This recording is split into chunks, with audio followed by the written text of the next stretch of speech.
Hi everybody, I'm Chris and this is the Sonicware CyDrums.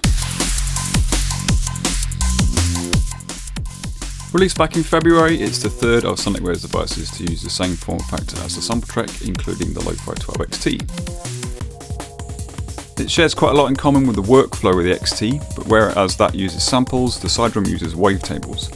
Each of the tracks connote a structure. These 22 structures have been custom built to allow drum synthesis, and at the heart of these is a pair of wavetable oscillators. There are also noise and transient generators for most of these structures. Each track has its own filter and modulation settings and can be also routed through the flexible effects section. It has very expressive pads for playing and recording your drum sounds, including the support for aftertouch and velocity. It comes with a large number of presets that take advantage of these features and also comes with an intuitive performance mode. Connection wise, we have full-size MIDI audio in and out. We have a USB connection and also an SD card for storage. There's sync in and out on the front panel, and there's also a dedicated headphone socket. It even allows battery power by 6 AA batteries. So let's get stuck into the CyDrums. So just before I get going, as I mentioned, it's very similar in workflow to the Lo-Fi 12 XT. If you've seen that video, quite a lot of what I'm saying at the start of this video will seem very, very familiar.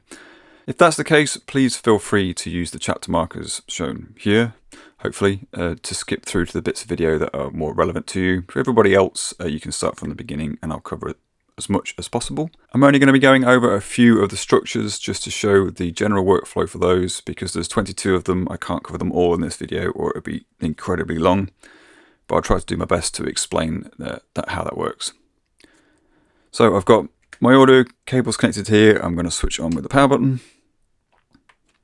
and it'll boot up. This will just take a few seconds.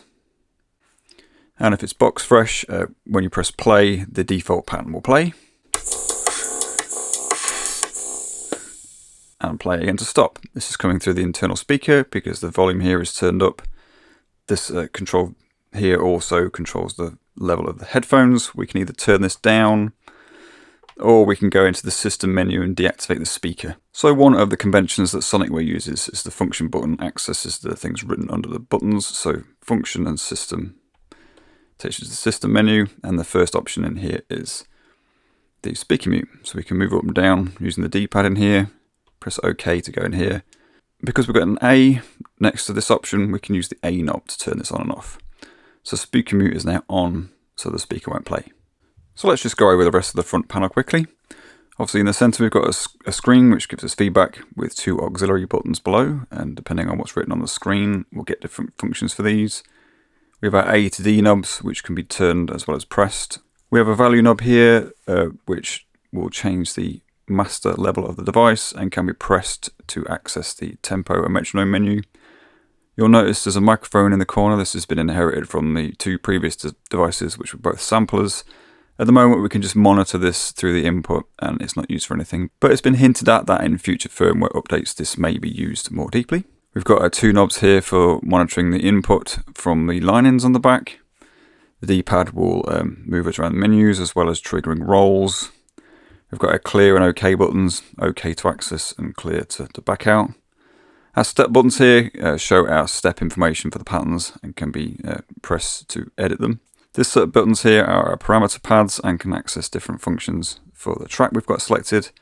In most places, pressing these multiple times will take us through the tabs matching the left auxiliary button, but on a few pages that's slightly different, as we'll see.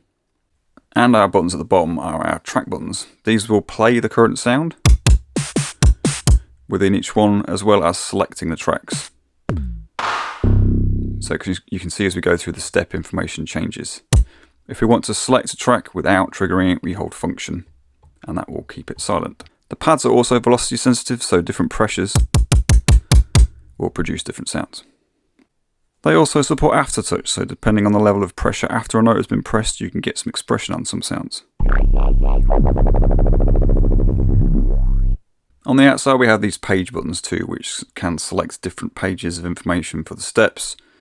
So as you can see, as we scroll through, the step information changes, and also the bar at the top of the screen here will change to indicate which part of the pattern we're in. So we have a set of menu buttons in the center here. We can press patten to enter pattern loading menu, function and pattern to save our pattern. There's a copy button here which we can use to copy tracks or steps. Holding function and pressing that takes us into song mode. Our pad button here, when turned on, gives us chromatic access to a keyboard. Holding function and pressing that takes us to our project menu. The record button here, a kit menu. Play we've already seen, and we've also already seen system. Mix takes us to our mixer. External source, we can turn this on and off for monitoring external signals. So enabling this will enable us to hear anything that's plugged into the back. We can turn the level up and down here, send it to the reverb, and we can select different inputs using this knob. And then, as I said, with the screen buttons, depending on what's written underneath, these change. So this one says USB. So clicking this will take us to USB audio. So if we had a USB audio source plugged in here, we'd be able to monitor that too. We have a dedicated mute button, so we can mute different tracks with this. And we have a performance mode too, which is under the mute button. So function and mute takes us to performance mode. So luckily there's a nice helpful diagram in the manual to show us our screen elements. So here the tempo is shown, the current step and page upon playback are shown in these areas. The pattern that we've got selected is here. The current page that we're editing is shown here in brighter colour. Our currently selected track is shown here, the battery level and a USB connection. This will appear if we've got something connected by USB. There's a master level indicator shown on the right here. Then the rest of the display will change depending on where we are. So in this case, the left auxiliary button will change these tabs. And then A to D knobs are shown, so here we're changing the wavetable, this is an envelope selection, and so on, depending on where we are within the system. So let's take a look at the memory structure.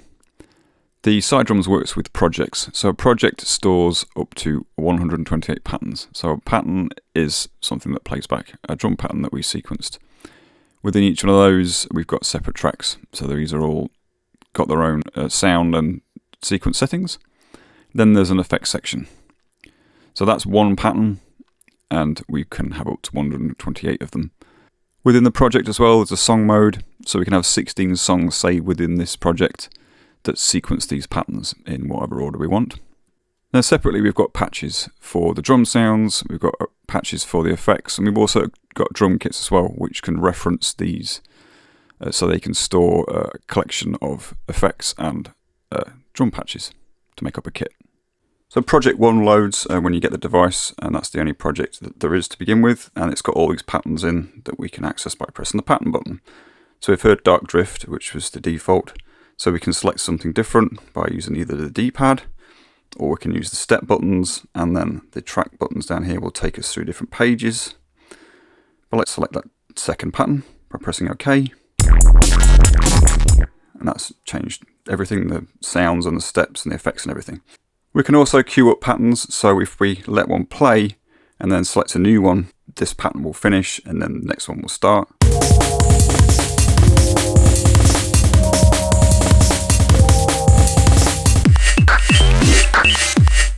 Which is good in a jam situation if you want something a bit more complex. Then we've got the song mode that we mentioned earlier.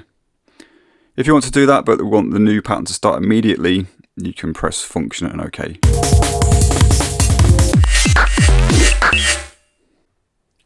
So there's lots we can do just to mess around with these built-in patterns if you want. One example is the mute button. So by pressing the mute button it lights up, and then I can mute different tracks as the pattern plays.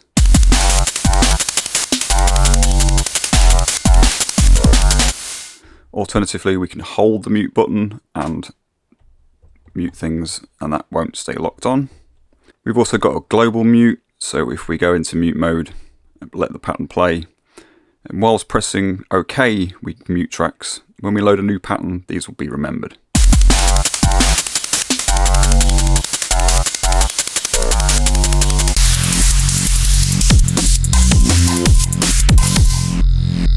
Which again is quite useful in a jam situation. There's actually more than one mute mode we can use, which is quite useful. So the default will mute the actual audio. As you can hear with this bass sound, it's just cutting off immediately. If we want it to be a bit more smooth, we can select a different mute mode from the system menu. So go down to track mute, sound is the default. So patten will mute the actual step data. So as this plays, we can mute it and it will fade away because it will just not trigger these notes anymore.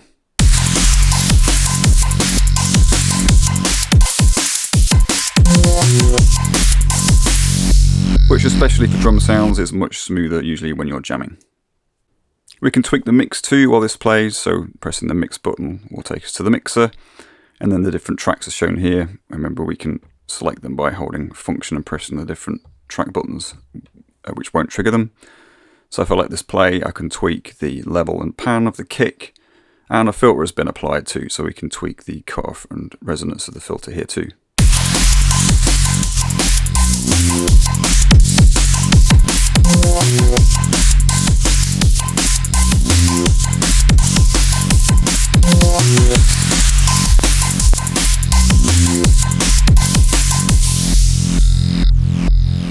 Like with our global mutes, if we want the mix to stay global, we can switch that on and off here.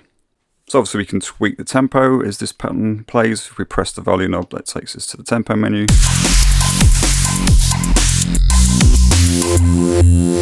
We've got a global swing here, a metronome and pre-count that we'll look at a bit later. We've got a reload button, you'll see these popping up all over the place, so we can press the reload and that will just reload that tempo and swing information back to how it was before. Once again, we've got a global and pattern tempo selection. Also in the pattern menu, there's another reload button. So if I decide I don't like what I've just done to that pattern and I want to immediately get back to its saved state, I can press reload and I can choose whether to load the sequence or the sound parameters or all. So I'm just going to restore that exactly as it was first loaded. We've got some interesting sequencer modes too that we can use to spice things up. So I've just loaded up this basic pattern. So you can see we've got these snare hits going here. If I go to the config screen for this track, the sequencer mode is shown here, so I can change this to random, but let's try stutter first. So by holding a step while the pattern is playing, it will re-trigger a step, including any automation data that's there. And it will return to wherever it would have been in the sequence as soon as we let go. Another thing we can do is we can put it on the random mode that I just mentioned. So this won't work until we've changed some extra settings. So from here we can go over to the groove tab part of the config screen. Random step is off. So if we change this to 4, it's going to start playing this track in random sections of 4 steps. So this will leap around as it plays.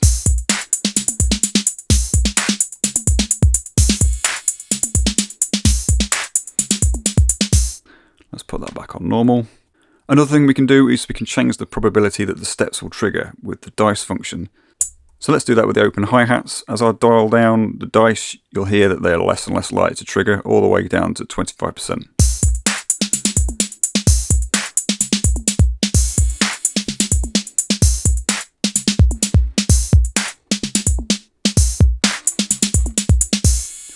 This is something we can automate too, along with a lot of the other parameters, using parameter locks, which we'll come to a bit later on. Related to this is the performance mode, which we can use to make edits live. Varispeed will change the pitch and the tempo at the same time. We can press revert from here to take it back to normal. We can change the release time for all the sounds at the same time.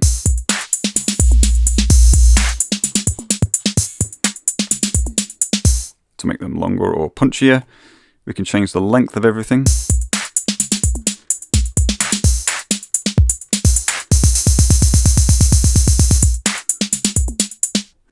And we have the same random step feature that we just saw. We can change the random step number from here. Let's make it 4 again, and then by holding the D knob we can choose which tracks are going to be affected. So let's just choose a few and see what happens.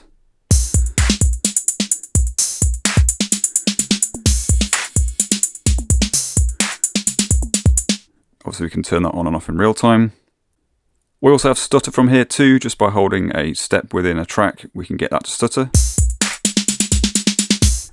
If we want all tracks to stutter at the same time, we can hold function while we do this.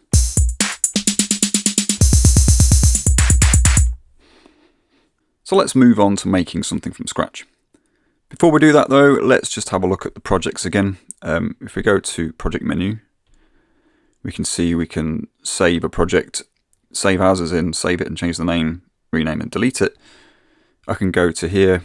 Project 1 is the one that we are currently in, and that's the one that's got all the default patterns in it. I can load another project from here.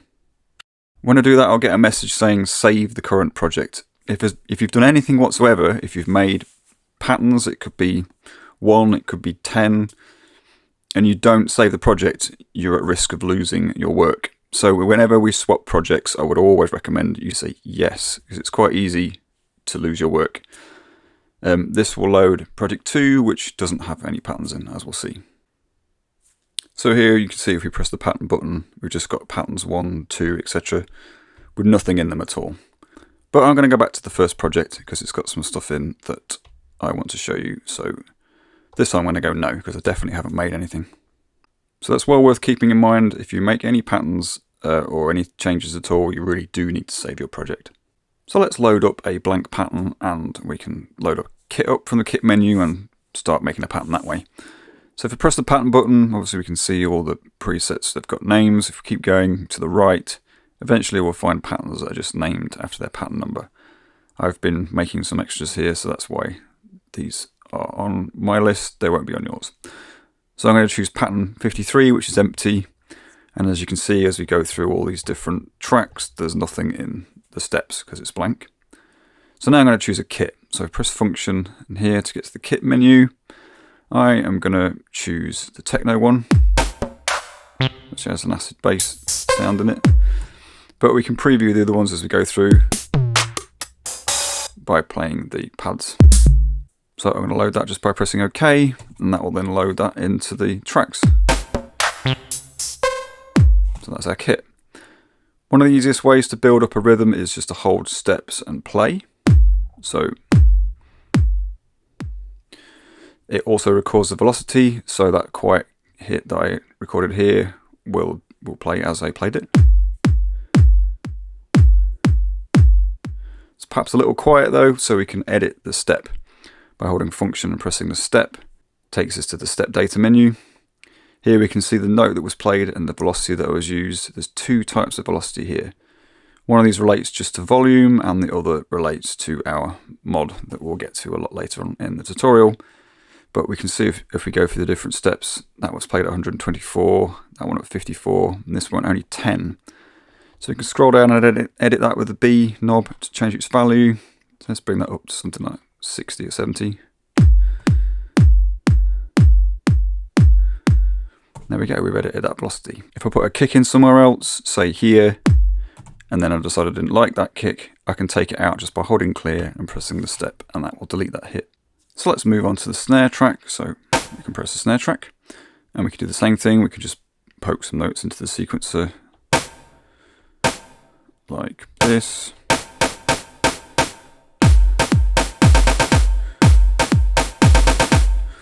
One thing we can use the D-pad for is for playing rolls. So if we hold the D-pad in a particular direction, we get 7 different types of roll, depending on which buttons you hold. So from slow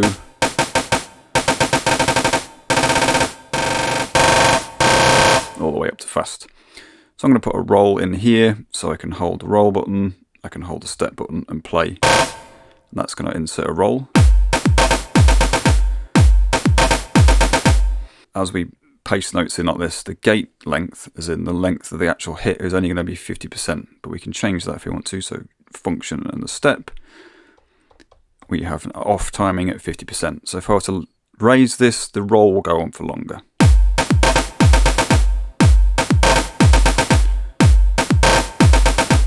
Till the point it's stretching all the way to the next note. We can also change the type of roll from here, so that's recorded in the step, so I can change this to any one of the ones we can play from here.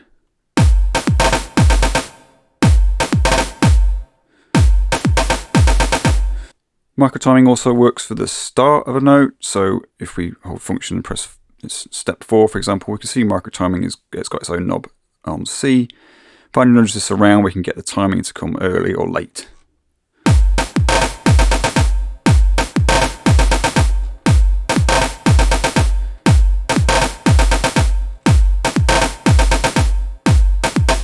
And as we'll see later, this is something we can capture in real time if we just want to play these in.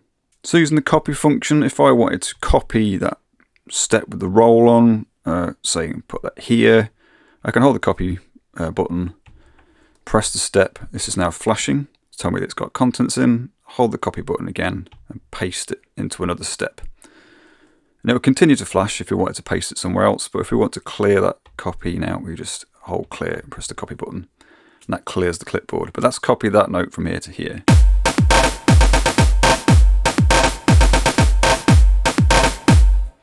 The same thing works for tracks too. If I was to hold copy and press a track button, I can then paste it somewhere else. This includes the step information and the sound as well. So if I wanted to overwrite another track with a snare, for example, I could copy it and paste it onto another track here.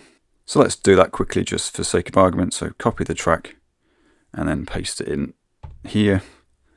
We can mute this one and select this one. As we can see, this is muted, but this one's now playing the snare that we just created.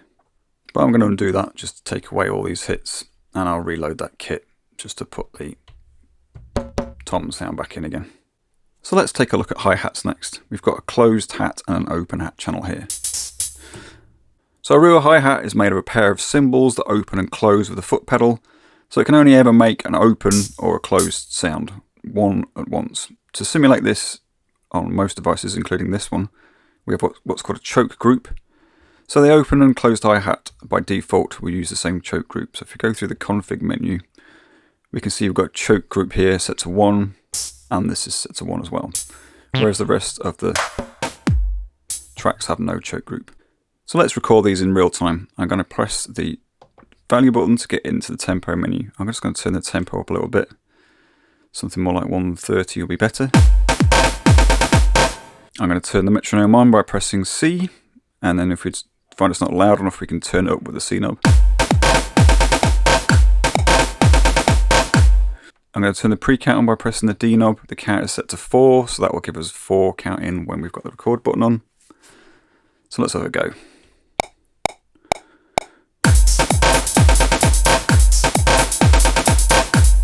So let's say I don't like that. While the record button is switched on, we can hold clear and press the track, and that will clear everything from the track. And then we can have another go.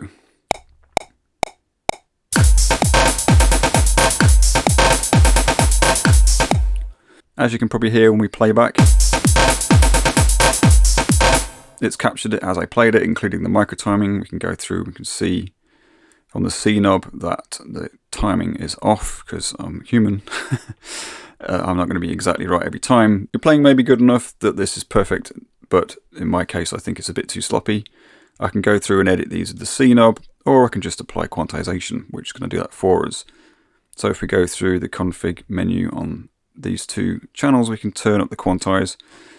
So I'm going to pull all those hits to the grid by turning up quantize, which is the D knob in the config. And that'll sound like this. So far we've been working with just 16 steps, which is a single bar. If I wanted, for example, the closed hi-hats to be a bit longer, I can go through and change the length. So on the sequence tab within config, we can turn A. This is going to add 16 steps. But if we press A, we can change the number that's going to add. So we can take it up by 1 if we want to. We can reduce it by 1. As you can see, that's reducing the length of the track.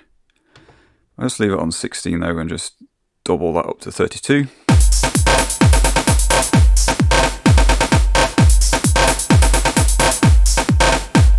As you can hear, it's extended the track, but it's left it blank. We can see that when we press these page buttons. So we press the page button, we can see we'll move over to the second page of steps and they are blank. And back with this one, if we hold the page buttons, we can select the page with the track buttons at the bottom too. So let's bring that back down to 16. The other option we have is to extend and copy. So we hold function, this duplicates everything. So we can see we're on page 1, page 2, they are identical now.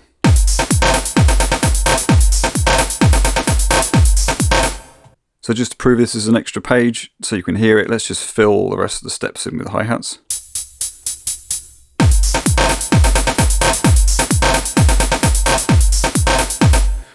Another thing we can do from the config screen is to add swing to our track.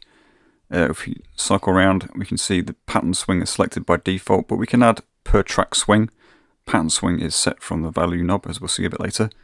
I'll just mute these for now so we can just hear the hi-hats going, and as I turn this up you can hear it gets less rigid and kind of adds a bit of shuffle.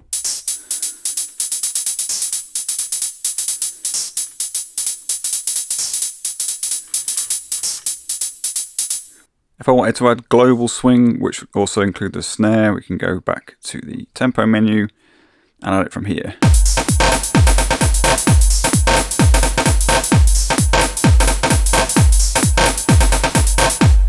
One thing I forgot to mention earlier as well is that we can also tap tempo.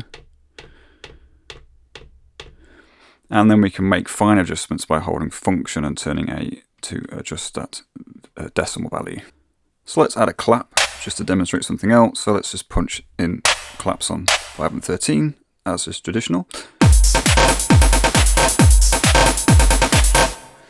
So at the moment all the tracks are set so 1 step equals 1/16th, but we can change that also from the config menu. So I've got this note value here. This changes the note length, so the value per step. So if I lower this to 1/8, this track is going to move slower than the other ones. We've got lots of different settings. We can get some interesting timings. We can get up to 64ths as well, which is really fast. So with the combination of the note length and the timing, for example, we can get some interesting stuff in terms of polymeters.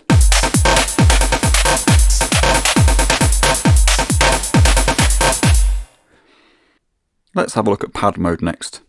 So when we go into step data, you can see that each of the hits has actually got a note associated with it.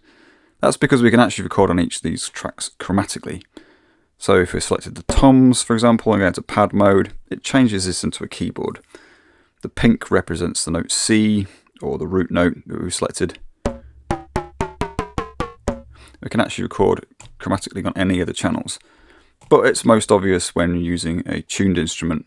So this kit has a acid sound loaded in by default on the effects section. So let's go into pad mode and we can hear we've got a tuned instrument here. So the CyDrums can not only do drums, but it can also do bass and lead sounds as well.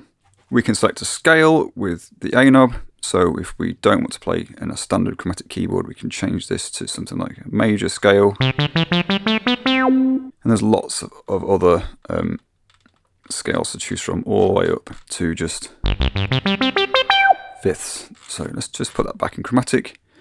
We can change the root note too, so that in this case it's just going to highlight different notes as we go through. For the different scales, that's going to change the nature of the scale. We can tweak the keyboard up and down using the page buttons to get it into the right position, and we can also adjust the octave using the C knob. And then we have a glide control, so there's a bit of glide on this sound already. If we want to make that longer, we can turn this up or we can turn it off. We also have a legato control below, so at the moment it's not retriggering the envelope, and if we turn this off, it will be. So I'm just going to mute a few tracks so that we can hear what we're doing more easily. When in record mode, with pad mode on, we get a cursor instead that we can move around. So at the cursor position, we can record different notes. Like that. And delete them as we did before with clear. But if we press record and hold a note, and then press another step, we create a long note. So using that, you can create a complete sequence. Or we can just record stuff in real time, like we did before.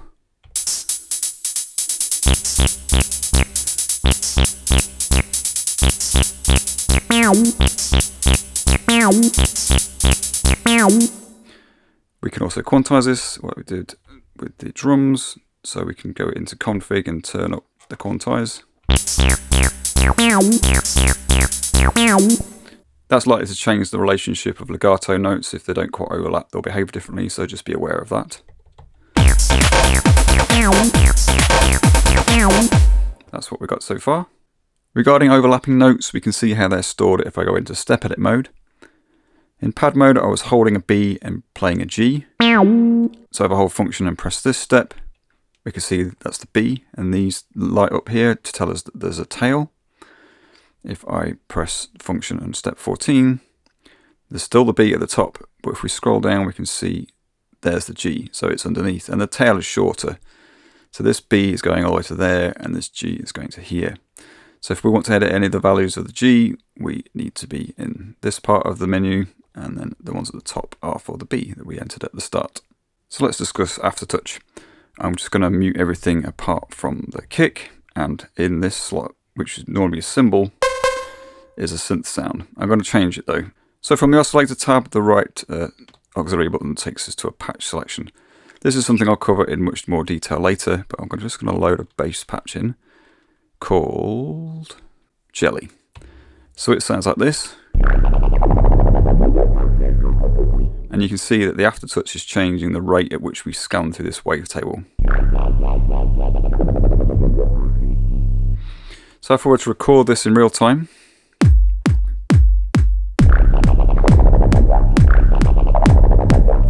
and vary the aftertouch pressure, you can see that that rate changes. The way we edit aftertouch recordings is we go into the step data menu. So as before, we can scroll up and down. This doesn't have any aftertouch information on it because it was none recorded on the first step or the second step, but on the third step, we can scroll down, we can see we've got pressure information. So that's recorded the speed of 22. The fourth step has more, and you can see as we go through, we've got different pressure information for each step in the sequence. So that's how we can edit this to make these speeds different if we want to later. So just to round off this section, we can save this pattern down. Now we've got some work, but before we do that, we can change the level of the pattern if we want to with function and the value knob. This is separate to the master level we changed with the value knob earlier and is saved in the pattern. This is for balancing pattern volumes against each other. But all we need to do is to save a pattern is we hold function and press the pattern button. This takes us into pattern save. I've currently got the pattern 53 selected, so I'm just going to press OK. And that has saved that over that pattern. If we want to copy it, we can do the same thing. We can select another pattern and press OK there, and that's saved it into both of those slots now. To rename it, I can go into the pattern menu. I can go into the menu here on the auxiliary button and rename it. So I'm just going to put this as something simple like test. Press OK. Then when we go back, we can see that has changed that name. Also from here, we can edit parts of the pattern, including swapping tracks around, copying tracks around, moving tracks around, and clearing tracks. Don't forget also, like we said earlier, you must save your project if you want to keep your pattern safe. So function and the pattern button takes us to the project menu, go save and click yes. So let's start from scratch again, but this time we'll build our own kit. So we'll go and load a new pattern and we're back to these basic sounds. So there's a couple of different ways we can access the presets. So from the oscillator screen on all the tabs, you can see in the bottom right corner, we've got this button that says none. That'll take us to the browser. It says none because we haven't got a patch loaded. But if we go to the sound screen, not on this screen, but on this one, we can turn the A knob and this will load consecutive patches. So as we go through, it's going to start loading kicks. But if we press the A knob from here, this will take us to the file browser. We can scroll up and down, and we can either move up and down with the D-pad, or we can use the knob. We can press left on the D-pad to preview sounds. Also, by pressing right on the D-pad, we can preview the sound at maximum velocity. So this is different to this. We've got a set of filters too. So if we want to select just bass drums, we can press this button here. And that'll filter just bass drums. If we want traditional bass drums, we can press this. So the TR is traditional. The one next to it is actually an N and U, so for new, so modern sounds.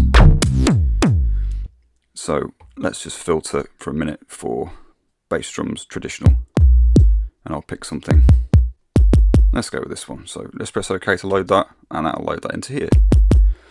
So for the snare, we can go into the menu the other way. So press the snare track and go to the oscillator screen and press that button that says none. And we present it with the same thing. We can filter by snares. There's also a favorites button here. We can toggle on and off. So anything that's marked with a star is a favorite. We can apply our own favorites if we want to. There's also a minus button on the left hand side. So we could minus traditional snares, for example, and we're left with everything else. So I'm just going to go through and find something I like. That, for example. So now we've got those two sounds loaded. So let's go back into tags just so we can see what else there is. And we've got rim shot sounds. We've got percussion sounds. Bass sounds. We've got synth sounds. There's noise.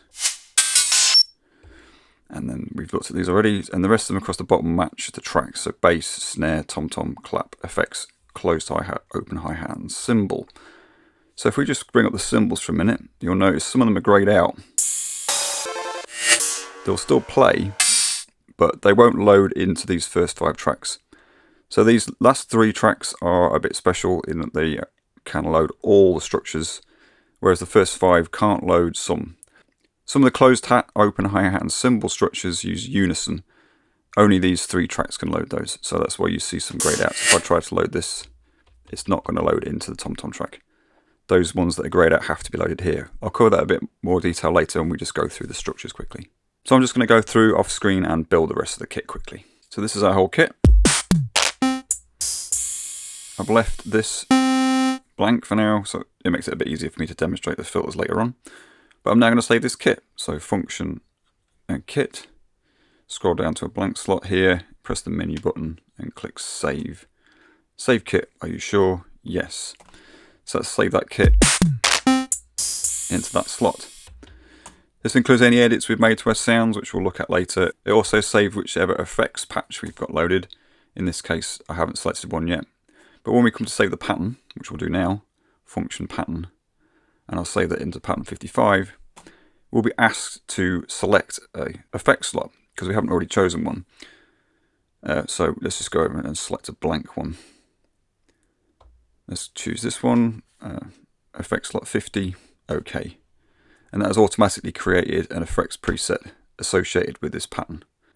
So we'll talk about setting up effects later on, but just be aware that saving a pattern has an associated effects patch slot, and so does a kit. So I'm going to demonstrate how to make a few basic edits to our sounds first, but to begin with I need to talk about drums and how we synthesize them. So you can see we've got a kit here. Let's talk about the snare and the kick. So the kick drum sits on the floor. It's a large body with a skin stretched over either side, and it looks like this close up. So you've got a skin here and a skin at the back, and then the drummer plays the drum by pressing this pedal. So this beater hits the skin on the back. So when we hear a drum, what we're actually hearing is the air vibrating around inside this chamber between these 2 skins, but also this head of this beater hitting this skin. So we have a transient sound, which is short, which is this beater hitting the skin, and we have a longer body sound, which is the vibration of the air within the drum. It's a similar story with that snare, but obviously you can see the snare is a lot smaller. It's set up the same though. We've got a skin on the top, a body, and a skin on the bottom.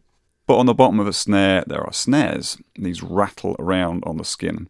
So we have a transient sound of the stick hitting the top skin. We have a body sound of the air vibrating around inside the drum. But we also have this noisy sound of these snares. So that's a third component we can think about. So looking at the bass drum, we're on the oscillator screen, and you can see the waveform of the wavetable. If we press the oscillator button, we'll tab through the tabs on the left-hand side. But we skip oscillator 2 because this structure that this preset uses dictates that it only has one oscillator. We've got this tick tab, which is a transient generator, so that is effectively making the sound of the beater hitting the head of the drum, and the oscillator is making the body. On this particular preset, noise has been disabled. We can turn elements on and off by pressing the A button to mute them. This is also useful when we're building sounds just to be able to hear the separate elements. So this is the body of the sound. If we change the wavetable, we change the sound completely. So A changes the wavetable. B is a shortcut to the release, which is the same as in the amp envelope, which we'll look at later. But if we want to make it a bit longer, we can do. So these are all about tonal variation to do with the body of the sound if you're going to synthesize bass drums. But let's mute that by pressing A. You can still hear we've got a sound, so that's coming from the transient generator. We have different types of transient we can use, how long they go on for, but the C is the level. We can turn that up. So let's just make that a bit longer. And then we've got different types.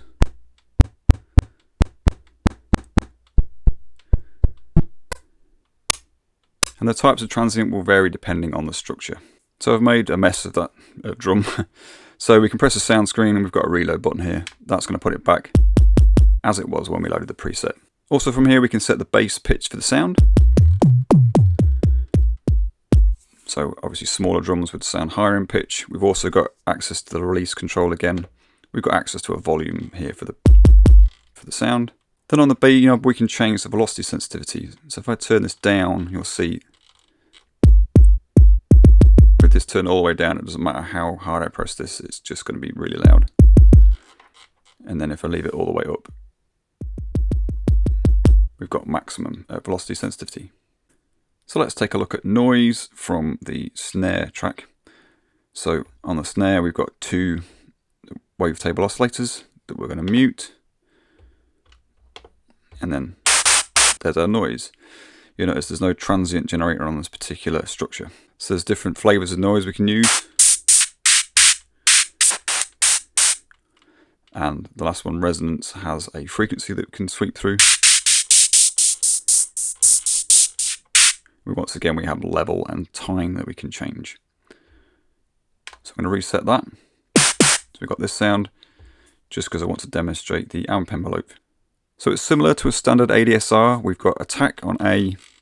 We've got a B that does our decay time. But C is not a sustain. It's actually a break point between decay and release. So it will always continue directly from decay to release.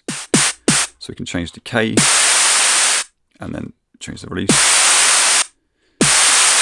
As you can hear, it does not sustain. So that's on the knobs as standard. If we press the A button, we can change the curve. So this will change anywhere from an exponential curve to a logarithmic curve and linear in between. So just an example. Let's make that nice and long. Bring that curve shape down. It's going to have an attack at the start and then very quickly decay down, and then the opposite way. It's going to hang. Also in the amp envelope section you can see we've got a distortion control here on B. This sounds quite nice on kick drums. Let's try it on there.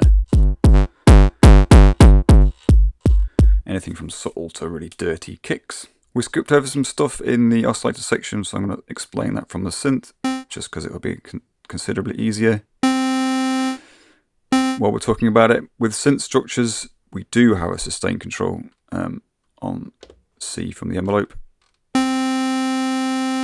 So that's a standard ADSR. If I go back to the oscillator section, we can see our wavetable, which is just playing a saw at the moment. If we wanted to adjust this wavetable, we can press C to adjust the start position, B to adjust the end position. So the wavetable will scan through. We select something a bit more obvious, we'll be able to hear that change.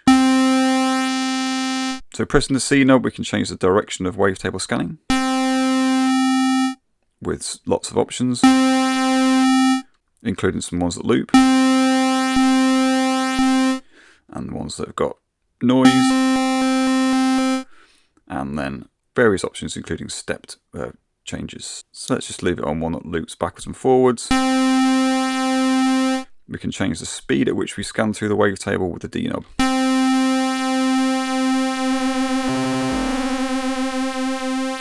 Then by pressing the D knob, we can change this to a curve.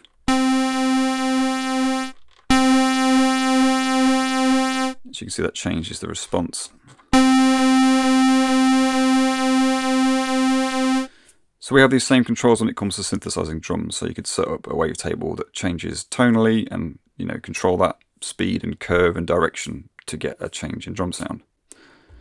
So in the filter tab, we've got a filter selection and a filter envelope. And it's off by default. I can change the filter type with C.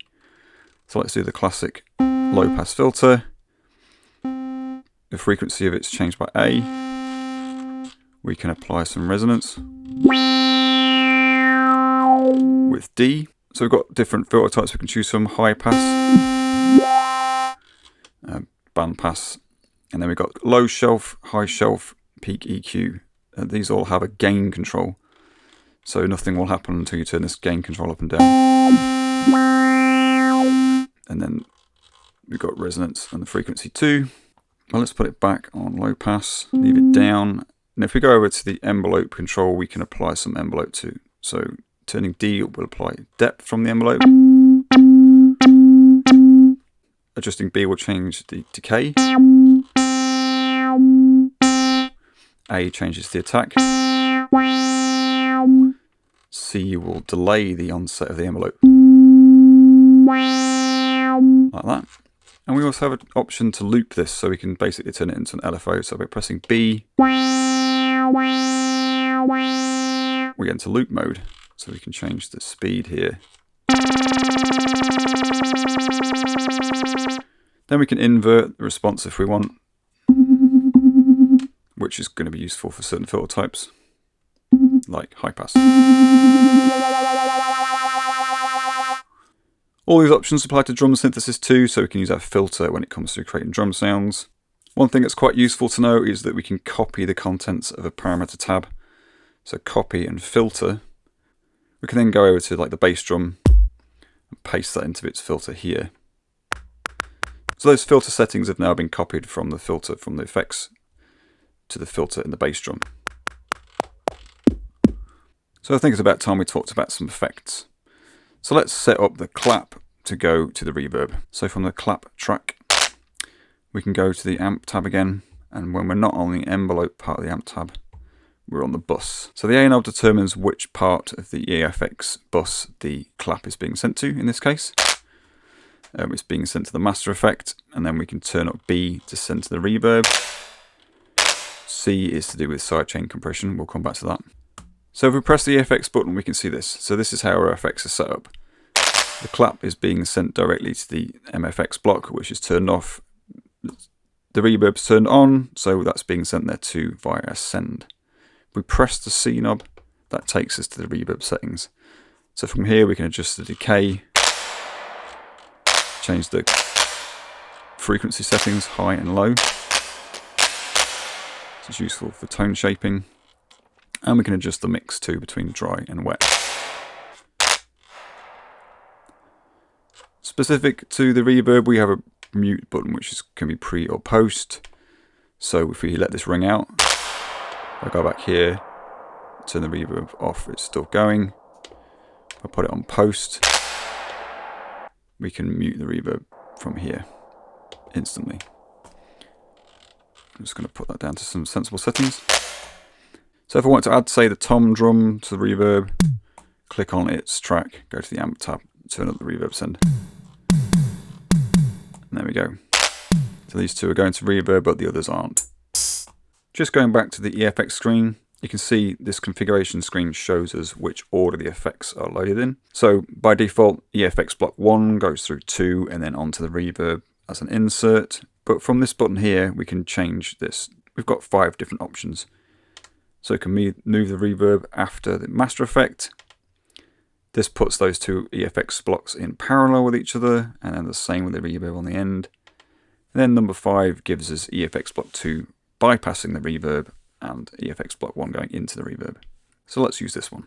So if we play the snare and then go back to the amp tab, we can change this bus selection. So let's make this EFX block 1.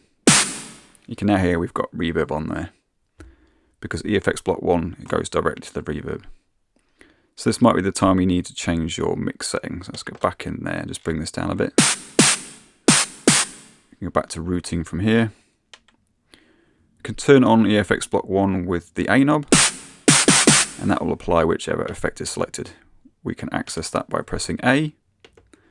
The type is here. So we've got chorus, flanger and phaser. We've got delay, vibrato, auto wah, tremolo, ring modulation, detune, overdrive, crusher. We've got high and low EQ. We've got low pass, high pass and band pass filters, isolation and tilt filters, final noise, wow flutter, which is like cassette noise, sonic maximizer, stomp, compression and rack compression are all about changing the dynamics. So I'm not going to go through all these because that would take ages. Let's just have a look at the delay. So we can add some delay to the snare. So we've got a choice of synced or unsynced delays if we turn the C knob. So that brings the time knob in, but if we put it on BPM sync, we've just got sync delays, and we can turn the feedback up if we want to extend the amount of delays, and then we've got a mix control again. So that is passing through the reverb, but let's make the toms go through EFX block 2, which will be dry. So go back to the amp page, change this to EFX block 2. You can see we've lost the reverb send that we had earlier because this is now being routed directly to here. Can turn this on and add something to our toms like overdrive.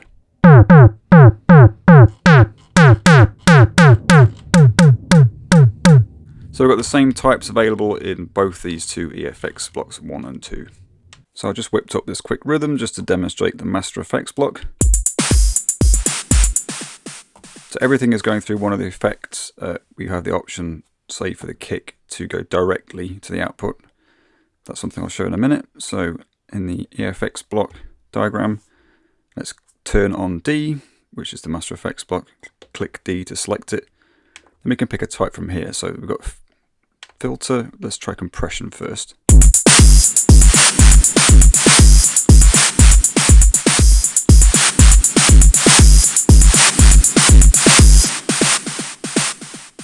So that's compressing everything. We've got the usual compressor controls of ratio, determines how much compression there is, threshold determining when it kicks in. Then we've got an attack and release control for compression. Let's try the remix type. So from here we can turn it on and off with B, or we can use the OK button to do that too.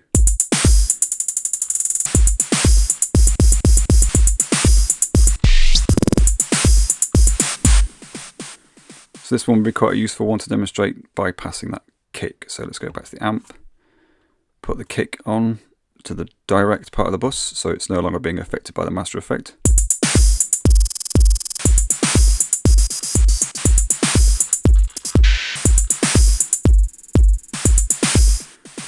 So you can see how we can, choose to route things through this master effect or not.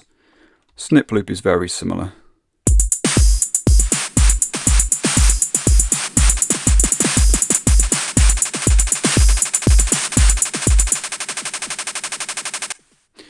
Apart from we can choose BPM sync lengths, and obviously that loop will stay going even after we press stop. It's also possible to change the length using the D-pad the same way that we do rolls.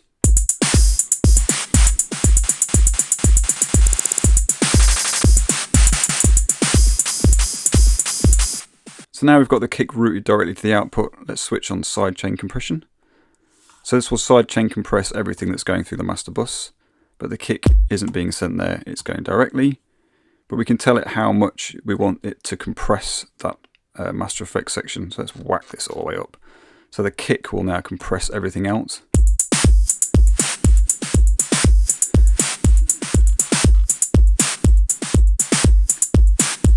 It's pulling the volume of everything down. You can hear it more clearly if I play a note on our synth.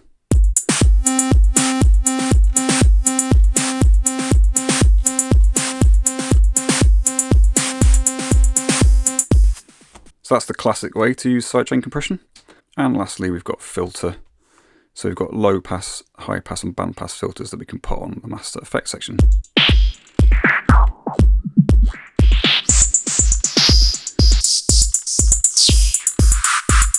And we can turn the cutoff and resonance up and down from here. So we can save this effects configuration by pressing this button here from the EFX screen, which brings up the EFX patch selection menu. So press the menu button from here, and we can select, save, rename, delete, import and export them. So I'm just going to save, yes. So anything that uses that effects patch will be affected, including the kit that we saved and the pattern.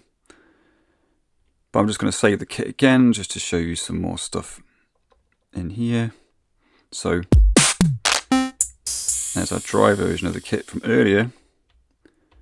When we save it, all those effects that we added will be present. So also from the kit menu, we can do the same thing. We can save and load, rename, import and export. So let's rename this kit like that, and then press OK. So then we can see that in the list. One thing we can do to spice up our patterns is to use parameter locks. This means we can automate different parameters. This kick, for example, uses the same waveform on all these steps. But if I wanted, say, step number 5 to have a different waveform, I just hold that step and turn the knob to change the wavetable.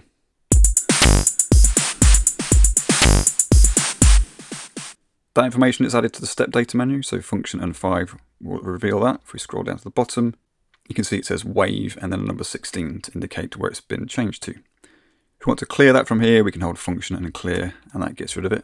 And we're back to how we were before. This works too with things like the bus, for example. So if I wanted this kick to go directly to the distortion, we can do that.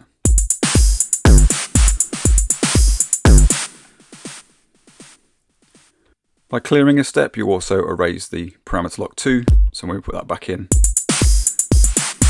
we'll be back to how we were before. We can also record these changes in real time too. So I've created a baseline on the effects track. So let's move the filter around in real time with record switched on.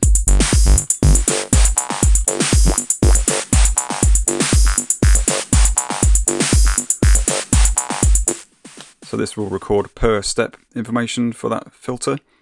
If I decide I don't like that and I want to clear it completely, you can hold clear and press this knob for the filter. And that gets rid of the automation completely. So let's start another new pattern, and this time we can start looking at building some of our own sounds. So with the bass drum selected, we can press the sound screen, and we can flick backwards and forwards between these two screens. So we want to be on this one, which is the structure. Different structures load different elements depending on what's required to synthesize a particular sound. So we've got the bass drum standard one loaded here. We can press this button to select different structures. You'll notice the first on the list is bass drum, and then as we go through, bass drum FM, so this is more complicated. It has two wavetables that modulate each other. Bass drum metallic uses a ring modulator on the output, which is the M shown in this particular structure. And then each one has different things loaded depending on what we need. So let's just go back to bass drum standard for this. But if we click on the closed hi-hat, for example, and then click here, you can see that bass drum standard is here. We've got all these extra structures above. So those are the ones I was talking about earlier that can only be loaded into these three. So this is bass drum standard as shown in the manual. There's up to 8 controls with each structure. This one only has 5. By pressing the D knob, you'd flick backwards and forwards between curve and trigger. So a bit more information is shown here. Omitted from this part is the tick and noise outputs. So they go directly to the output. Then we've got a retrigger for the wavetable, tuning for the wavetable. And this S here represents a sweep envelope. So depth, time and curve. I've added a bit more information here. So this is this diagram redrawn using the open source diagrams that you can get through Patch and Tweaks books, which are rather good. So the tick and noise outputs are shown going direct to the output. Here's our wavetable oscillator with the audio going to the output. Tune and trigger go to here. So this is our sweep envelope. We've got an envelope that has a depth that can be either high or low. So this can go up or down. We have a time and we have a curve that we can tweak in and out. So that's what's been sent to the wavetable as pitch when we see an S here. Just briefly returning to this image of a real drum again. The beater hits the back, it creates that transient sound that we talked about, and it bounces around within inside this shell. So there's lots of energy at the start of a kick which decays over time. So that's what we're trying to synthesize. So a very common way to synthesize that loss of energy over time is just to create a pitch sweep. Hence why we've got a sweep envelope in our bass drum standard structure. So let's just go back to the oscillator screen. So we've got a sine wave, as the body. I'm just going to turn off noise and tick so we can just hear the structure. So let's just turn off the pitch sweep. So at the moment it's all the way down. If I want to make large changes, I can hold a function and turn this, and that's going to leap it up. So let's just make this off. So at the moment there's no pitch sweep whatsoever. You can hear it. If I lengthen the decay, it's just a note basically. And we can change the tuning with C. If you wanted to use this to create a tuned instrument, you could do that. Let's just bring that back to the middle. So we can create an upward pitch sweep.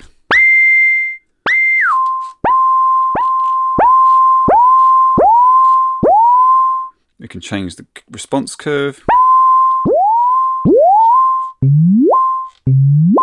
So what we want is basically how we set it before. So we want a downward sweep, really quite rapid, starting from somewhere high enough.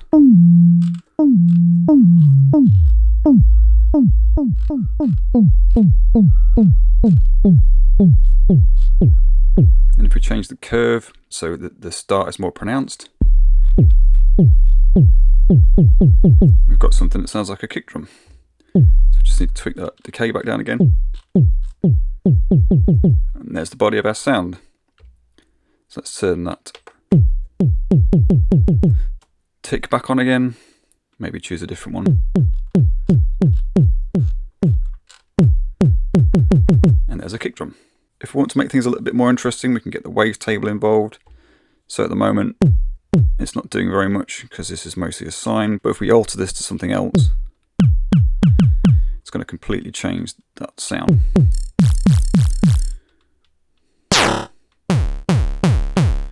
And then again, we can change the speed at which this happens.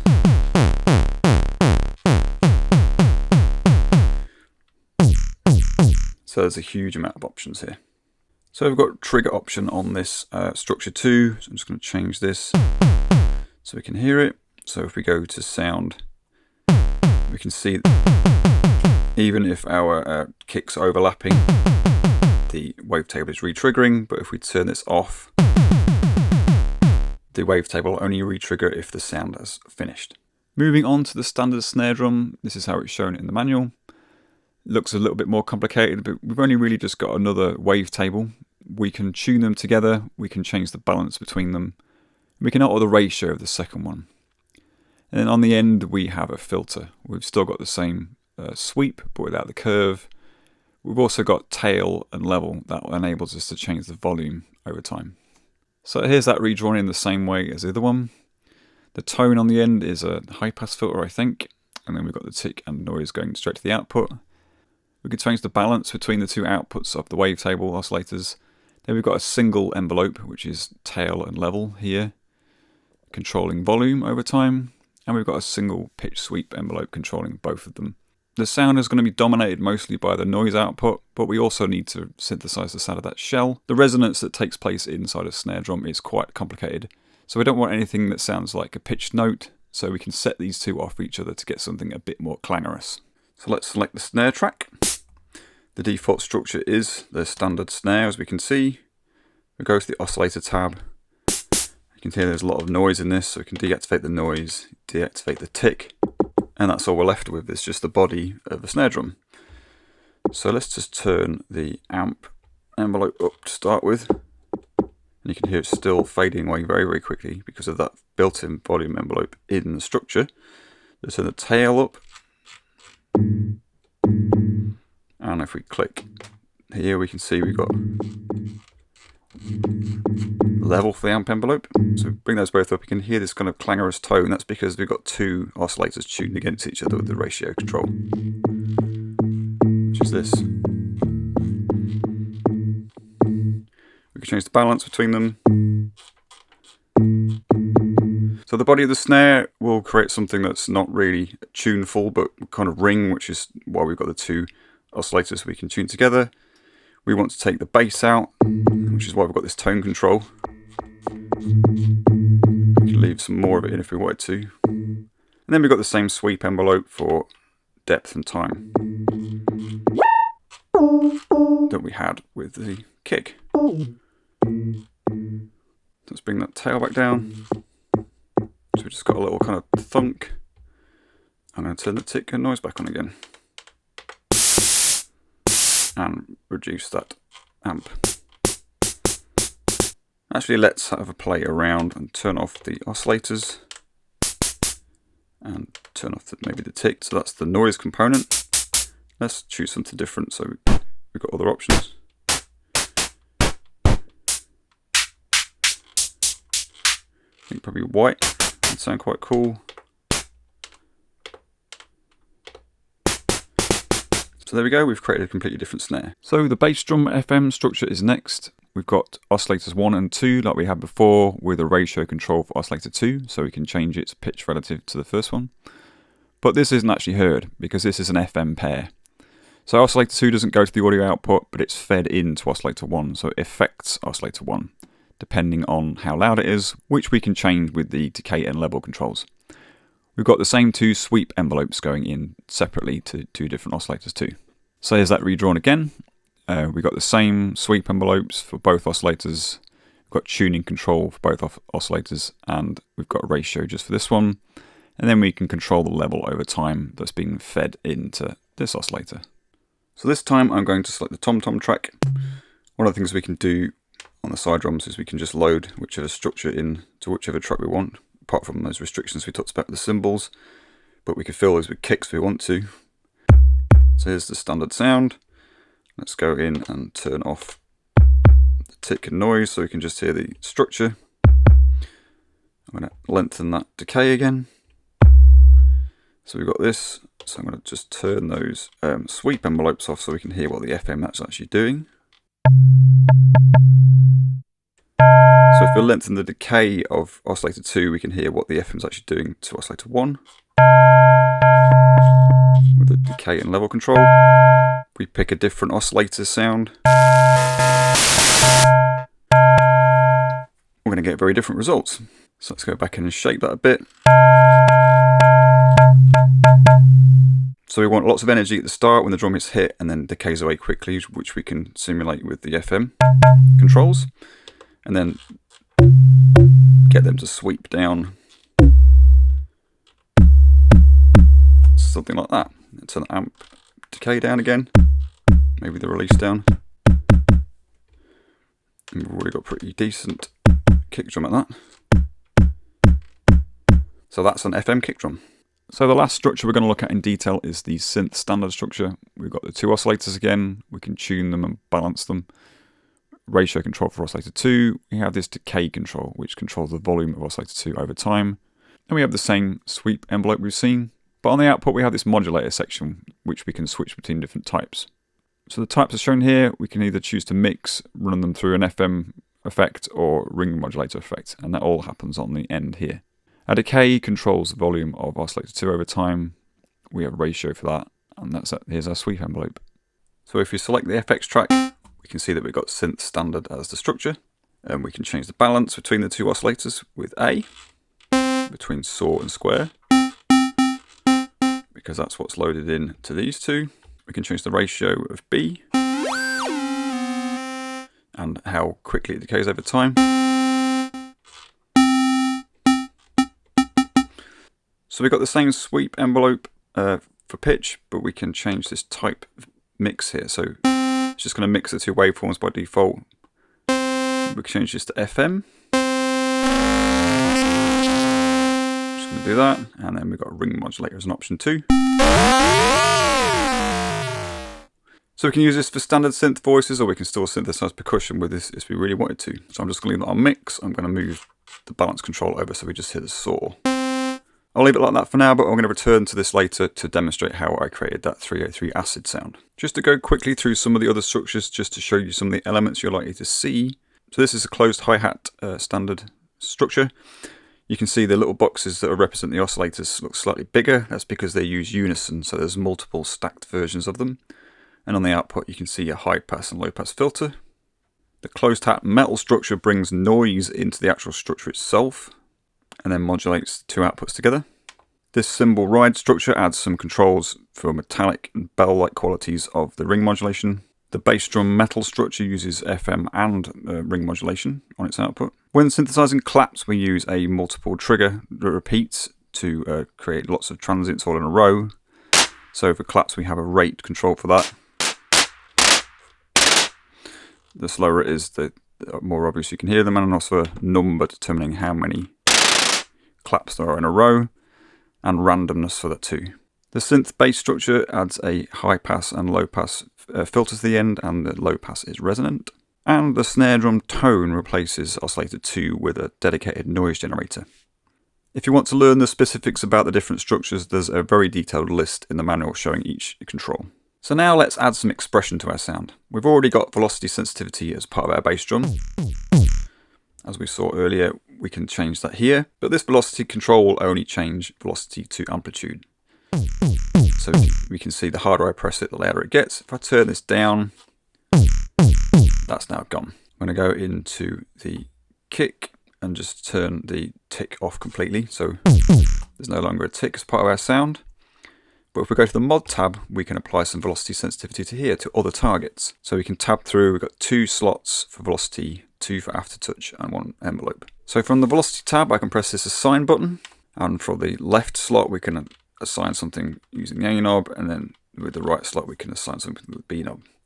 So I'm going to send velocity to the tick level, which is here, then press OK. It won't do anything straight away because we need to turn up the sensitivity, so I can turn this up. So the harder I press the kick now, the more that tick's going to come through. Let's do something a bit more visual. So I'll press assign, I'll change this to the waveform. Then when we go back to the oscillator tab, we'll be able to see it moving between different waveforms depending on how hard I hit it. So I'm just going to go back into the sound tab and turn this back up again. So we've got volume sensitivity as well. And also I'm going to go back into the mod tab and turn this threshold control up. So this will mean that only when we play with strengths above 90, for example, the changes we've set to this slot will happen. So if I go back to that sound, we can see anytime I'm playing down the bottom end, it won't change anything. Once we get into harder playing, that modulation will kick in. So as another example, let's go over to the snare. Let's go into the oscillator section. Let's change this noise type to resonant. And we'll turn the frequency of the resonance up. So we're just getting high resonance. So I can now use velocity to move this in the opposite direction. So I can go to the mod tab. I can choose noise resonance and turn this down. Now the harder I hit it, the more that filter resonance is going to be moved down. You can see we've got lots and lots of targets in here. Not all of these are going to be relevant to the structure you've got loaded. All the controls in the oscillator section will be there, and then the relevant controls in the structure will be present, as long as we can find them. And down at the bottom we've got some other things as well. We can target the other velocity, sensitivity and aftertouch slots. The reverb send, you can target the distortion parts of the amp envelope, modulation envelope, filter and filter envelope. So there's absolutely loads we can do with this routing system. So aftertouch works in a similar way, apart from it continuously reads the pressure after you've played a sound. So I'm just going to go over to the effects tab. I'm going to turn the filter on. So let's make this low pass. Let's bring the frequency down and turn the resonance up. So we've got that. So now I'm going to apply aftertouch to the filter. So mod tab, in the aftertouch section we can press assign, scroll down and find the filter settings. So filter frequency, press OK and then turn up the amount. So you should be able to see from the pressure I'm applying to the played note that I can vary the filter. And we should be able to see that moving. We also have a speed control. This is useful for smoothing out changes in aftertouch.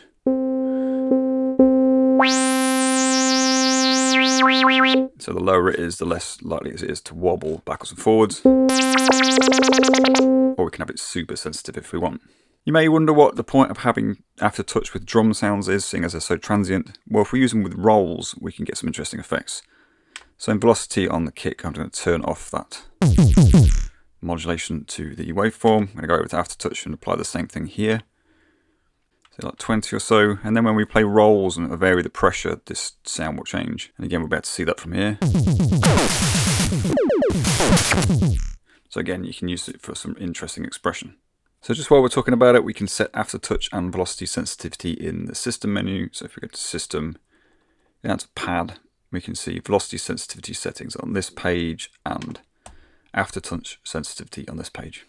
So there's one more thing to look at in the mod tab, and that is the envelope. So I'm going to go to the effects track here. I'm just going to turn that filter off so we can hear it.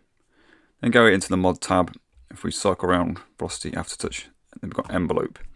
So I've got the same assignments here. We can assign this to tune, for example, and that will change the pitch with an attack.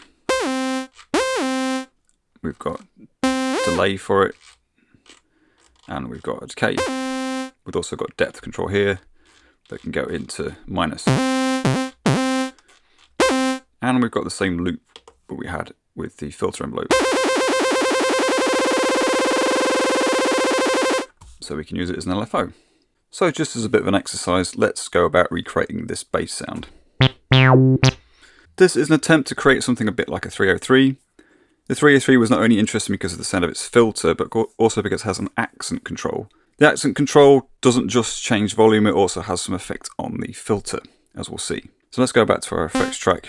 I'm going to change the oscillator selection to something with a bit of a curve in it, so it's a bit more like an analog saw, this one. I'm going to change the filter to low pass. I'm going to turn the down to 18 and the resonance up to 127. Gets us that. Then I'm going to apply some envelope with a decay of 70 and a depth of 31, which gets us this. And then I'm going to change the amp decay, sustain all the way down to the bottom, and change the amp decay to 115. And I'm going to change the release to 30, which gets us that. Then I'm going to change the pitch down an octave. We don't want full volume sensitivity because that's not very realistic. So let's bring this down. I'm going to change this to 75. So we've got a bit of change in volume to represent the accent, but not lots. Then I'm going to put on pad mode, turn on legato, and turn up glide to about 30. Which just gets us this sound. That's already fairly close, but we can do better. So in the mod tab, I'm going to go around to the envelope. I'm going to turn the depth down to 0 and change the attack to 18 and the decay to 16. So this isn't doing anything at the moment. Then I'm going to assign it to filter envelope depth, which won't do anything until we make some more adjustments. So that's there. Also, we've got to remember to turn off the looping envelope. So I'm going to go back to the velocity. So velocity 1 will be changing the depth of the modulation envelope, which is then going to the filter. Because one of the characteristics of the accent on the 303 is it shortens the filter envelope and actually mixes in another envelope with it to give it that resonant peak. When we hit the notes hard, that's going to activate this extra envelope. So modulation envelope depth, and I'm going to change this to 42.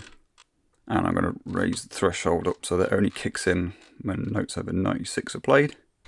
So that's not quite right. So what I'm going to do is set the second velocity sensitivity to bring down the decay of the filter envelope. So if you point this at filter envelope decay and bring it down by 32. Oh, and then turn up the threshold so it only kicks in at high levels.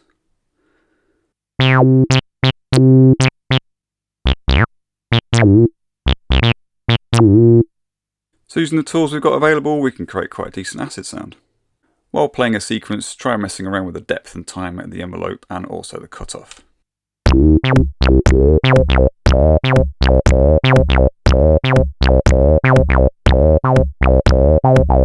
So now we've made some sounds that would be useful if we knew how to save them. So I'm going to select this kick that we made and we'll save that. So either from the oscillator screen or the sound screen, we can get into the preset menu. And if we just want to hide all the presets and find a new slot, we can press C. And that will bring up all the blank slots. You can see we can just scroll through them. It's not showing any presets at all. So from here, I'm going to go menu and save. And we'll be asked if we want to save to that slot. We press yes, and that creates a generic name. Then we can go back into the menu and rename this if we want to. So let's do that. So there we go, that now shows up. And then if we want to edit our tags for this, we can press the B knob. Then we can add tags from here, just the same way you selected them earlier. So let's select bass drum. It's quite a traditional bass drum sound, so let's click that and let's click a favourite. And then press B again to save the tags. So that pops up along with all the other presets. So if we filter by bass drum, we can see it, traditional and favourite, and it pops up. So that's that. So just one more main feature we haven't talked about, and that is the song mode. So function and copy takes us into song mode. We can see we've got 16 different songs that are part of our project. So we can select one from here. I'm going to go into song 2 because I've already used song 1. So from here I can click menu, rename, clear, copy. Let's go to edit. And by default, pattern 1 will be in here. But we can change the pattern with the A knob. So it selects one and you can see the name of it underneath. We play the number of loops with B, the number of steps it played with C, and its BPM. So let's just back out. Select song 1. So this is actually the song I used to create the intro. So it plays that drum and bass pattern for its full length, and then we'll go into the next one. So we want to shorten this with the C knob. Let's turn down to 32 steps, and that will just play 2 bars and then go into the next one.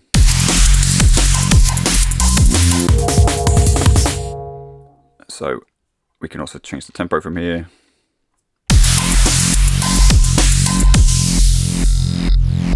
So these changes we make are only saved in the song mode, they aren't saved into the patterns.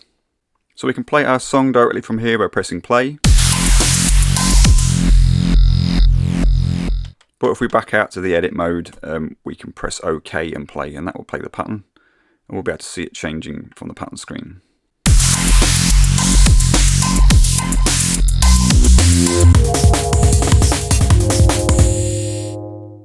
So all that's left to do is to go through the system menu and just have a look at anything I haven't mentioned.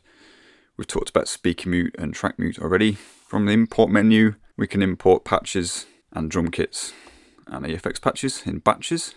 The clock menu tells the CyDrums where it should get its tempo information from, internal to default. We can get clock from MIDI or from the sync inputs. There's quite a few things in the MIDI menu. We can change the per track MIDI inputs and outputs. In the channel menu, we've got a channel for project, the auto channel. So if we play from channel 16 on an external device, that will play whichever track is currently selected. Program change messages have their own channel. We can decide whether we want the channel output to match the track or not. We have a note map for external devices. We can connect a drum pad, for example, that's sending MIDI channel 10 to different notes, and that will just play from a single channel. Then there's also all the configurations here too about sending MIDI in and out on different sockets, whether or not we're transmitting notes and CCs, whether we transmit the clock. We can change the out to a through. We can turn off MIDI commands and program changes from here, and active sensing too. So we've been in the pad mode already, but I didn't talk about the transpose feature. This is on by default. So if we go to our config screen, we can see we've got transpose control here, which will transpose a sequence. When transpose in the system is turned on, that also affects the keyboard. As we can see, if I go back to config, but we can change that behavior in the system menu. So if I turn that off, if we change that transpose here, that doesn't affect the keyboard. So pattern select, we can choose whether we close the pattern select screen every time we select a pattern. So that's on by default, so pattern, load, and it closes. If we change this, we can go pattern, load, and it stays open. So in a jam situation, that's quite useful. We've got a card menu here. We can put it into card reader mode with the USB cable connected in a computer. We're about to see and edit the file contents. We can do a performance test on the card. We've got battery setting here, so if you're using rechargeables, it's a good idea to change this to the correct type, because then the battery meter will be more accurate. We've got an auto power off. We can select whether we want this to stay on permanently or power off after a certain time. We've got a system reset here, which I'm not going to press because it will ask me if I want to do that, and I don't want to mess my settings up. And we've got an information menu here that's going to show you the firmware version. So there isn't a firmware update available yet, but if there were, with the power switched off, we can hold the power button. That takes us to an update menu. From here we can go to update, press OK. And this will look for an update file on the root of the SD card. And then if we want to update, you can press OK. and that is going to flash the system with the new firmware. This will just take a few minutes, and then it'll ask us to restart, so we just hold the power button and boot as normal. So I think that covers just about everything. Please let me know in the comments section if there's anything you need to know more about the CyDrums, and thank you very much for watching. Please like and subscribe and all that stuff. Cheers.